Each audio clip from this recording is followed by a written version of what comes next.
Moi, c'est Aminata Dia. Je suis journaliste, présentatrice entre-temps. Aujourd'hui, je suis dans la communication institutionnelle.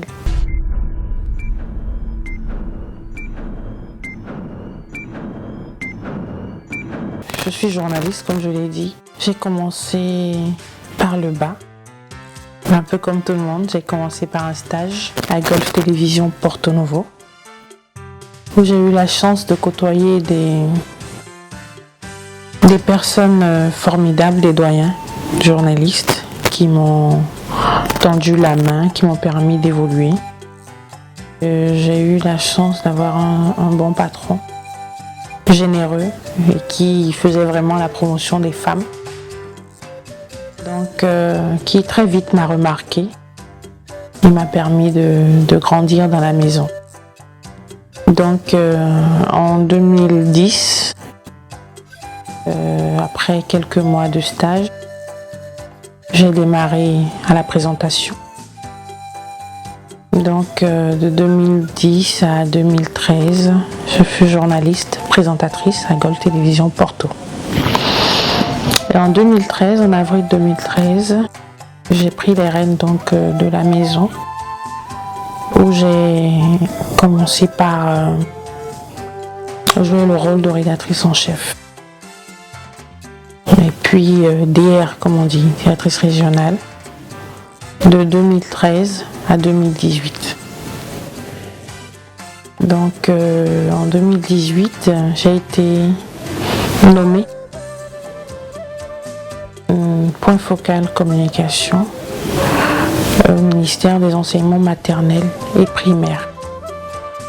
Donc la communication institutionnelle, c'est une communication qui diffère un peu du journalisme à la base. Parce qu'ici, il s'agit de faire connaître les actions, les différentes activités du ministère, les actions du ministre, les actions du gouvernement. Donc, qu'est-ce qui se fait réellement?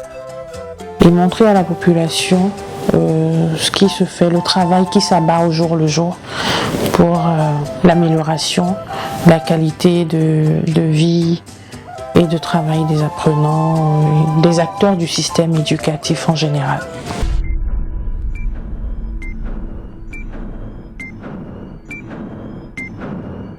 Je suis mariée et mère de 3 enfants, 2 garçons, 1 fille.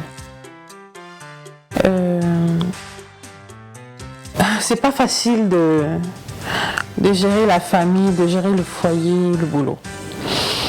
Déjà à la base, en tant que journaliste, vous savez, il y a des préjugés. Lorsque vous êtes journaliste femme, il y a beaucoup de préjugés. Et lorsque Dieu vous bénit et qu'il vous donne encore un tout petit peu de charme, c'est compliqué. Donc, ça n'a pas été facile. Et ça n'a pas été facile, beaucoup de jalousie, forcément. Mais je pense que tout est basé sur la confiance. Il faut pouvoir connaître d'abord la personne avec qui on est, l'emmener à comprendre les choix qu'on fait. Et c'est pas facile pour les hommes. Vous savez, les hommes sont beaucoup plus jaloux, ils sont très possessifs parfois, ça dépend.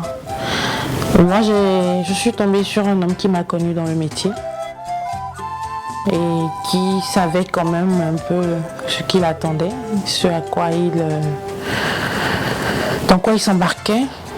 Donc, il ne m'a pas mis trop de bâtons dans les roues, il m'a accompagné, même si parfois il est arrivé qu'il y ait des crises de jalousie par rapport à tel, parce que par exemple, pendant les périodes électorales, il fallait rester au boulot, il fallait travailler jusque tard dans la nuit.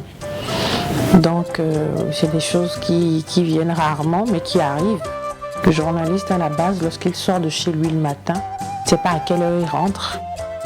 Donc, ça n'a pas été facile d'inculquer cela. Parce qu'avec les enfants aussi, il faut être présente à la maison pour voir ses enfants grandir et voir comment ça va à l'école.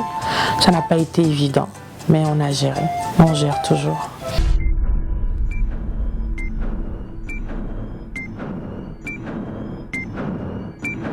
Je me rappelle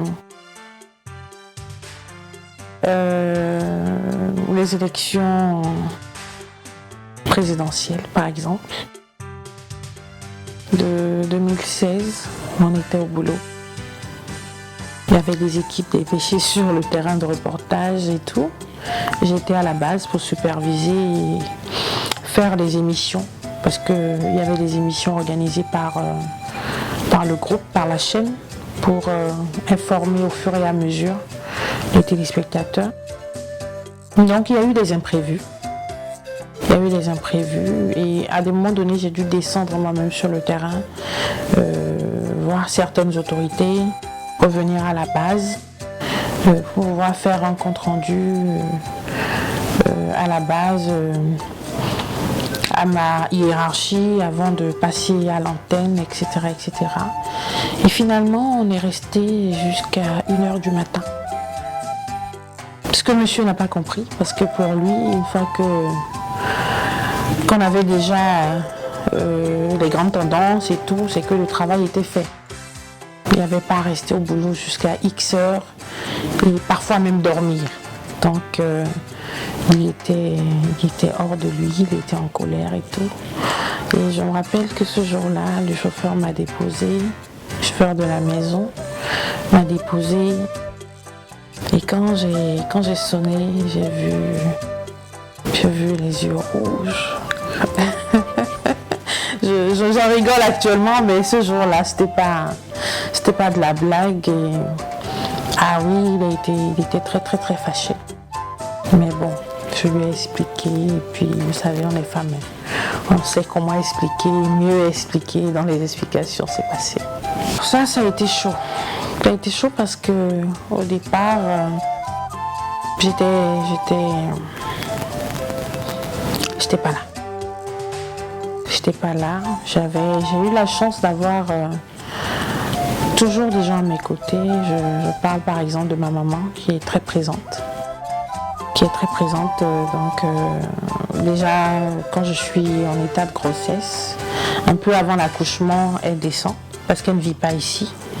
Donc elle descend et puis elle fait minimum 1 an pour me permettre de gérer et le boulot et la famille. Donc elle fait minimum 1 an, ce qui me permet de laisser mon enfant dans de bonnes mains et d'aller travailler.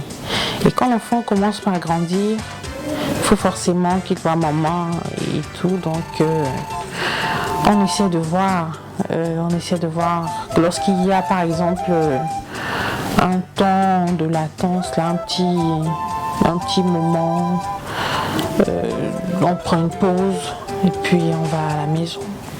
Maintenant, par rapport à ceux-là qui sont un peu plus grands, j'ai pris sur moi de suivre leur cursus scolaire par le biais de leurs professeurs. Je suis très en contact avec l'école, que ce soit les maîtres, que ce soit le directeur, et je me rends régulièrement à l'école. Parce que souvent quand je rentre, les enfants dorment. Donc ils me voient le matin. Et parfois même on ne se voit pas le matin. C'est peut-être à la pause à midi, quand j'ai du temps, je fais une pause entre midi et 2, ça dépend également. Donc quand on se voit, ou quand je vais à l'école, pour voir comment ça va, qu'on se voit. Donc ils ont également un maître à la maison qui les suit pour permettre de s'assurer qu'ils apprennent leurs leçons, etc., etc. Et c'est les week-ends que je fais tout pour être présente, parce que j'ai au moins un jour de repos. Et ce jour-là, je prends les cahiers, j'essaie de voir ce qui se fait. Mais c'est beaucoup plus avec l'aide des éducateurs, des enseignants, qu'on essaie de gérer.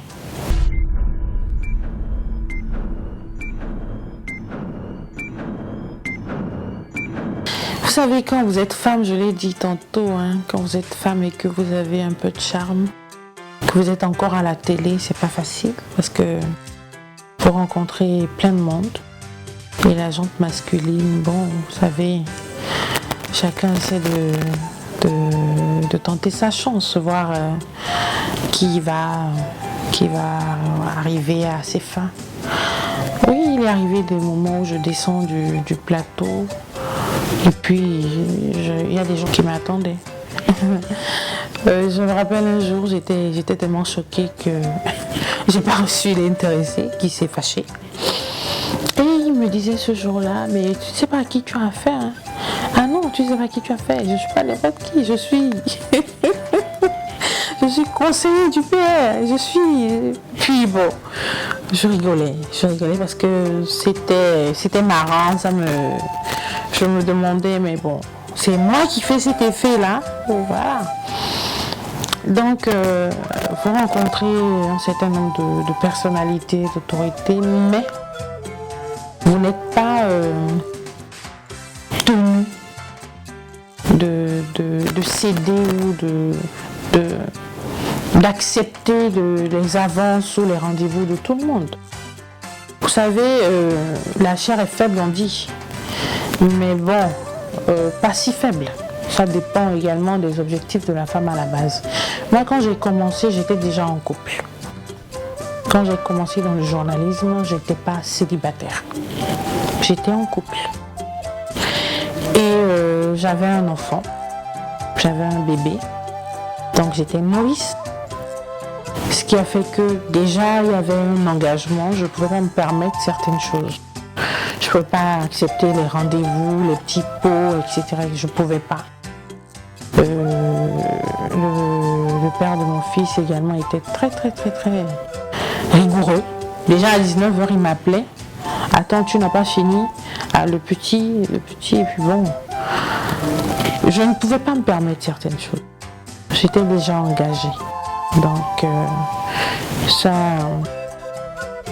C'était important pour moi de consolider ma famille et de montrer quand même que tous les préjugés, parce que moi-même j'avais entendu des choses et lui-même me disait lui-même me disait j'ai appris tel, il y a tel, et puis bon, il y a des exemples. Hein. Vous savez, toutes les tomates ne sont pas pourries, il fallait que je montre que j'étais pas pareil. J'étais pas pareil. Donc j'ai pris sur moi et puis bon, j'ai géré comme je pouvais. Et je pense qu'aujourd'hui, je marche tête haute. Parce que j'ai su, même si je ne suis pas parfaite, j'ai su quand même marquer par rapport à certains déboires.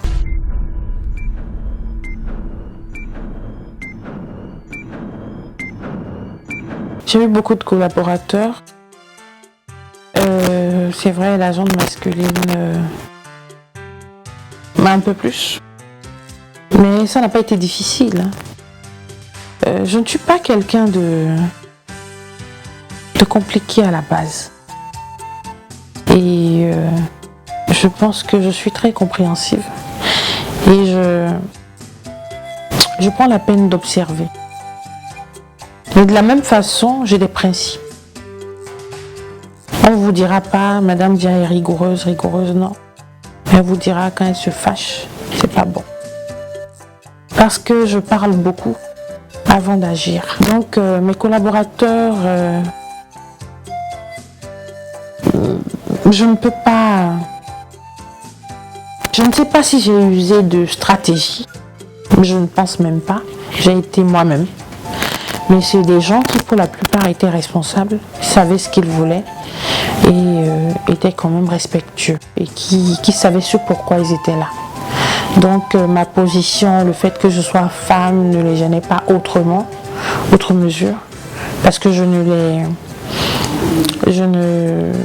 les piétinais pas. Donc on se comprenait, on parlait un langage de vérité. Et quand ça n'allait pas, quand il fallait taper du poing sur la table, je le faisais. Et après, on se revoyait et puis on discutait. Je n'ai pas souvenir qu'il y ait une situation autre, je sais pas, extraordinaire qui m'ait dépassée.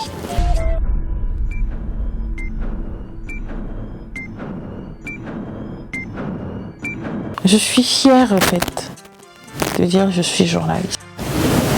Je suis contente quand je vois des journalistes qui font du bon travail. Si j'avais une sœur, je lui dirais, je t'encourage. Vas-y. Le journalisme, à la base, c'est un métier noble. C'est également un métier d'avenir. Mais il faut savoir gérer son corps. Il ne faut pas mélanger les choses. Parce que lorsque vous êtes dans le journalisme, vous avez la chance d'ouvrir beaucoup de portes. Et ce n'est pas parce que vous avez cette opportunité-là d'entrer partout qu'il faut profiter et faire du n'importe quoi. C'est ce que je dirais à ma soeur. Moi-même, je dis souvent en blaguant, que ce soit avec des collègues ou avec des proches, je dis si je dois revenir, si je devais, comme on dit, s'il y avait réincarnation, que je devais mourir et revenir, je souhaiterais être une journaliste.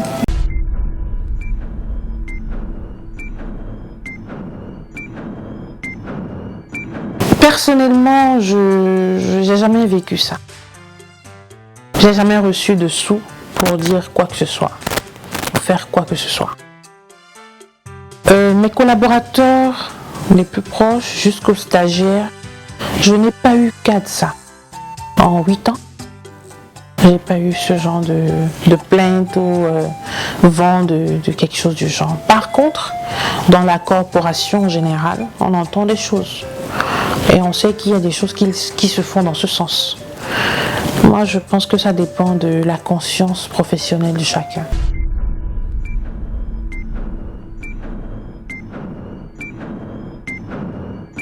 Aminata Dia est d'origine sénégalaise. Mon père est sénégalais. Je suis Peul. Je suis de l'Obali. Donc, ma mère est ivoiro-béninoise. Donc, elle a la nationalité ivoirienne et elle est de père béninois. Son père est Razoumé de Porto Novo et de la lignée directe de Paul Razoumé, l'écrivain. Je suis née en Côte d'Ivoire, à Abidjan. J'ai grandi là-bas. Je suis venue au Bénin dans la période de la guerre.